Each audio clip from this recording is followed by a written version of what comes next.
तहरीक-ए-इंसाफ ने तबले जंग बजा दिया। शरीफ खानदान को पंजाब में बड़ा सरप्राइज देने की तैयारियां शुरू। मरियम नवाज और शरीफ खानदान के केसेस की तफसीलात तलब। जाती उम्रा अराजी केस और साहने मॉडल टाउन की तफसीलात मंगवा ली गई। नवाज शरीफ की वापसी के मामले पर लाहौर हाई कोर्ट से रुजू किया जाएगा। राना सनाउल्लाह पर आबिद शेरली के वालिद के इल्जामात का भी जायजा लिया जाएगा। इलेक्शन कमीशन ने किसी के कहने पर फैसला दिया। ओवरसीज पाकिस्तानियों से फंड्स लेना कोई जुर्म नहीं। इमरान खान का इंटरव्यू, कहते हैं हमने फंडिंग में कोई पाकिस्तानी कानून नहीं तोड़ा, हमारे अकाउंट दुरुस्त हैं। हमने 2012 में कंपनी से पैसा इकट्ठा किया। कंपनियों से पैसा इकट्ठा ना करने का कानून 2017 में आया। इलेक्शन कमीशन पीपल्स पार्टी और नून लीग की रिपोर्ट सामने नहीं ला रहा। ये इम्पोर्टेड हुकूमत के साथ मिला हुआ है। पीडीएम ने जमहूरी घूंघट उतार दिया। इम्पोर्टेड हुकूमत फाशिज्म पर उतर आई। इमरान खान का नाम ईसीएल में डालने का फैसला। चेयरमैन पीटीआई के खिलाफ नाअहली का रेफरेंस दायर किया जाएगा। सुप्रीम कोर्ट तहरीक इंसाफ पर पाबंदी की दरखास्त की जाएगी। कल इलेक्शन कमीशन के बाहर तहरीक इंसाफ के इजलास को भी रोकने का फैसला। वज़ीर आज़म ने कल काबीना का हंगामी इजलास भी बुला लिया। कल तहरीक इंसाफ भरपूर एहतजाज करेगी। पीटीआई डट गई। फवाद चौधरी कहते हैं इलेक्शन कमीशन को इख्तियार नहीं कि हुकूमत को रेफरेंस भिजवाए। इलेक्शन कमीशन के फैसले में सुकम का पहाड़ है। फर्रुख हबीब ने कहा इलेक्शन कमीशन का ममनुआ फंडिंग केस का फैसला तजादात का मजमुआ है। इलेक्शन कमीशन ने रिपोर्ट में उजरत में पाकिस्तानियों को गैर मुल्की करार दे दिया। रेड जोन में एहतजाज की कोशिश की गई तो सख्त कार्रवाई होगी। वज़ीर दाखिला राना सनाउल्लाह की धमकी। इस्लामाबाद में प्रेस कॉन्फ्रेंस के दौरान कहा पुरअमन एहतजाज जमहूरी हक है। जो जगह मुख्तस है वहाँ एहतजाज करें, वहाँ आपको सहूलियात फराहम की जाएंगी। इलेक्शन कमीशन के दफ्तर के सामने मुजाहरे की इजाज़त नहीं दी जाएगी। किसी ने पुरतशद्दुद अमल की कोशिश की तो कार्रवाई की जाएगी।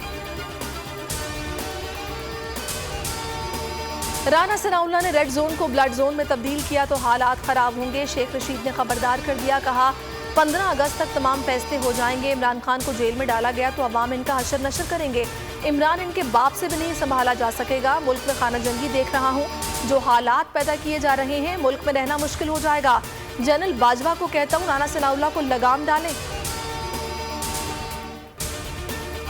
इम्पोर्टेड हुकूमत ने खुद को एनआरओ दे दिया। नैब तरमीमी बिल 2022 कौमी असम्बली में कसरत राय से मंजूर। नैब 500 मिलियन रुपए से कम की करप्शन केसेस की तहकीकात नहीं कर सकेगा। मुलजिम के खिलाफ उसी इलाके की एहतसाब अदालत में मुकदमा चलाया जा सकेगा जहां जुर्म का इर्तिकाब किया गया हो।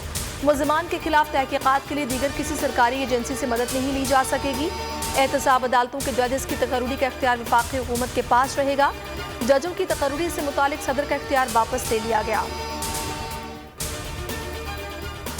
शोहदा का सफर आखिरत साने हेलीकॉप्टर शोहदा की नमाज जनाजा रावलपिंडी में अदा। वज़ीर आज़म शहबाज शरीफ, चेयरमैन सेनेट, वफाकी वज़रा और army chief general Qamar Javed Bajwa शरीक हुए। शोहदा को गार्ड ऑफ ऑनर पेश किया गया। जनरल बाजवा ने शोहदा के अहले खाना को पाकिस्तानी परचम पेश किया। डॉलर को रिवर्स गियर लग गया। इंटरबैंक में डॉलर की कीमत 9 रुपये 58 पैसे कम। इंटरबैंक में डॉलर 228 रुपये 80 पैसे पर बंद हुआ। ओपन मार्केट में डॉलर 11 रुपये सस्ता 230 रुपये पर फरोख्त।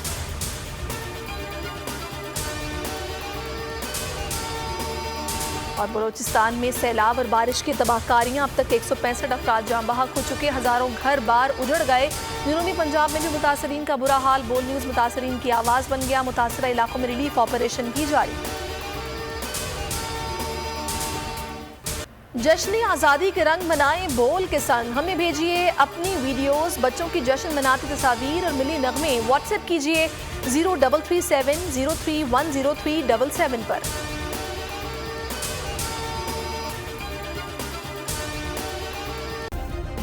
सब्सक्राइब करें और बेल दबाएं ताकि कोई खबर रह न जाए।